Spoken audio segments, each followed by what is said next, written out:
Assalamualaikum warahmatullahi wabarakatuh. Terima kasih Bu Deta atas kesempatan sudah diberikan. Saya di sini akan mempresentasikan hasil belajar saya, yaitu proyek 1 dasar matematika.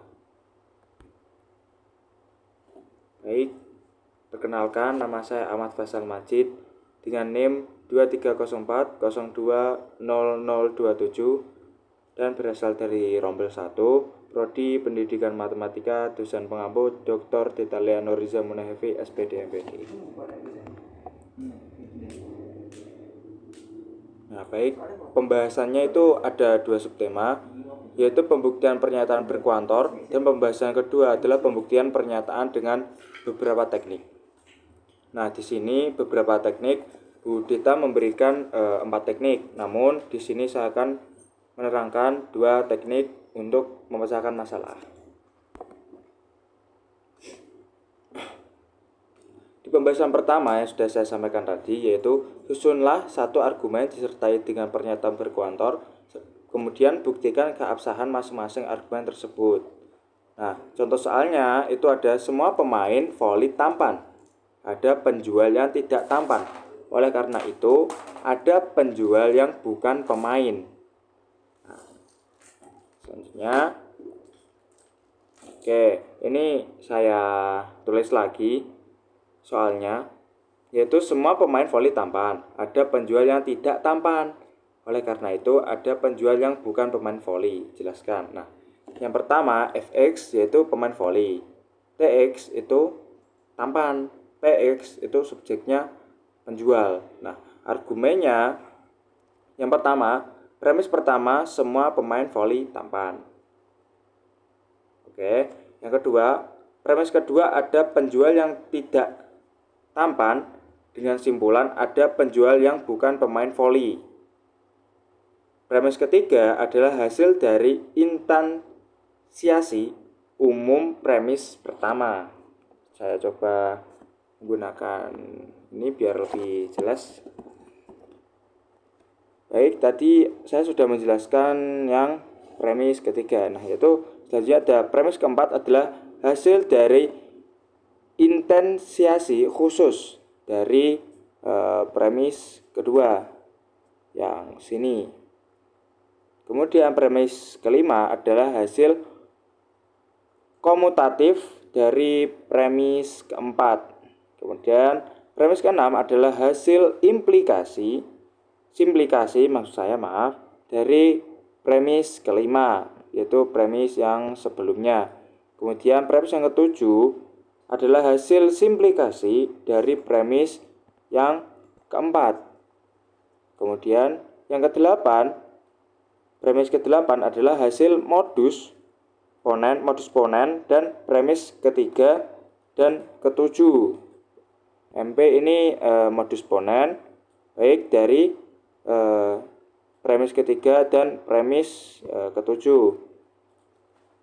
Premis ke-9 adalah hasil konjungsi dari premis ke-6 dan juga premis ke-8 yang sudah saya sebutkan tadi ya.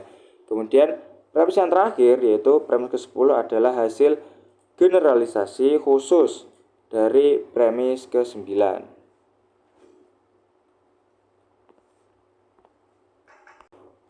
Nah, karena di premis 10 ini ternyata belum lengkap, yaitu sepertinya ada kesalahan error di aplikasi, maka dari itu kita selesaikan bareng-bareng, yaitu premis ke-10 yaitu hasil generalisasi khusus dari premis ke-9. Nah, bisa kita tulis ya di sini ya. Saya tulis di sini. Oke. Ini TX. Baik. Ini G adalah simbol dari generalisasi khusus jika dari premis ke-9 seperti ini. Baik. Selanjutnya ini saya hapus terlebih dahulu. Baik, seperti ini aja. Bentar. Kita hapus dulu. Baik.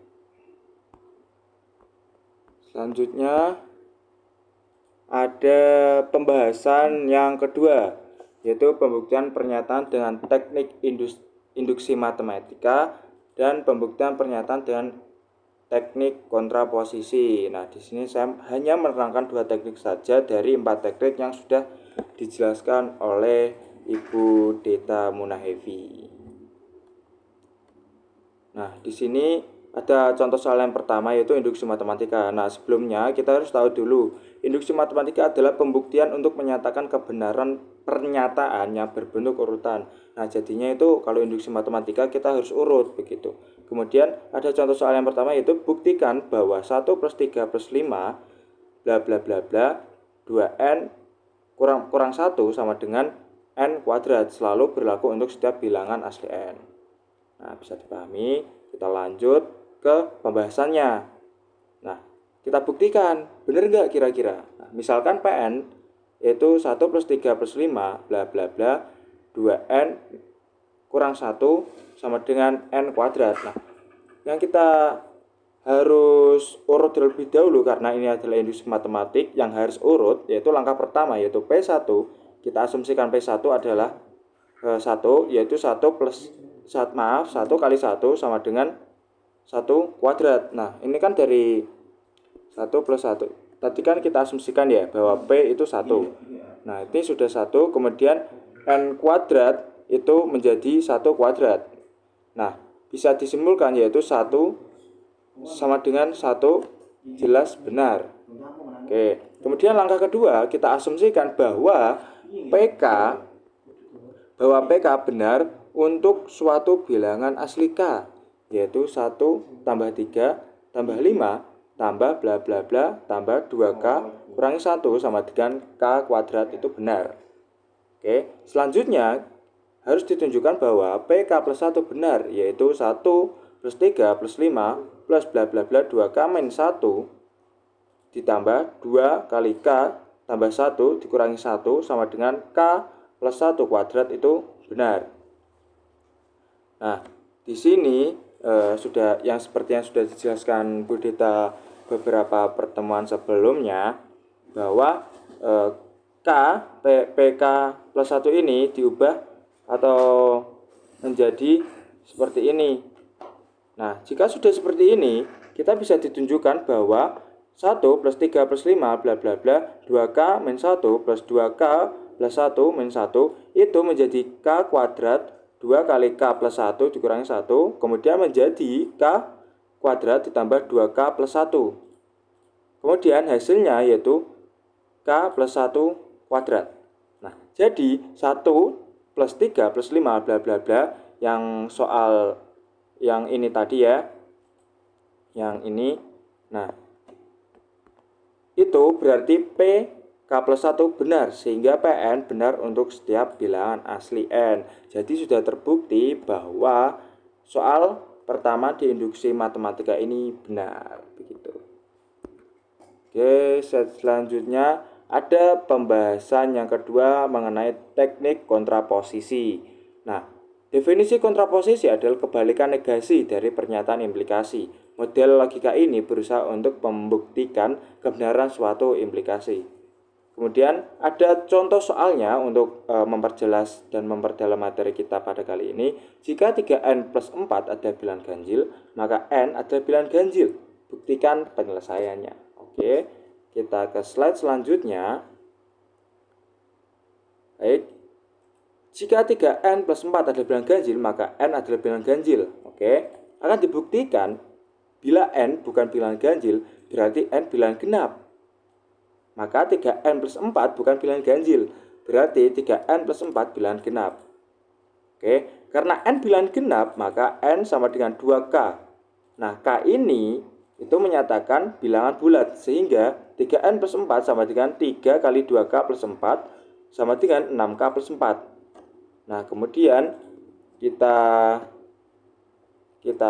tarik ke ruas kiri menjadi 2k dalam kurung 3k plus 2. Nah, misal 3n plus 4 sama dengan 2m, maka m ini adalah suatu bilangan bulat. Maka bisa ditarik kesimpulan dari soal ini Berdasarkan definisi bilangan genap, maka 3n plus 4 adalah bilangan genap. Jadi terbukti bahwa jika n bukan bilangan ganjil, berarti n bilangan genap. Maka 3n plus 4 bukan bilangan ganjil, berarti 3n plus 4 bilangan genap. Karena telah terbukti, maka secara tidak langsung dapat disimpulkan bahwa jika 3n plus 4 adalah bilangan ganjil, maka n adalah bilangan ganjil. Seperti itu. Baik, terima kasih sudah menonton dan mempelajari, bersama-sama belajar dari materi yang sudah saya jelaskan. Terima kasih atas kesempatannya, Bu Deta. Wassalamualaikum warahmatullahi wabarakatuh. Waalaikumsalam.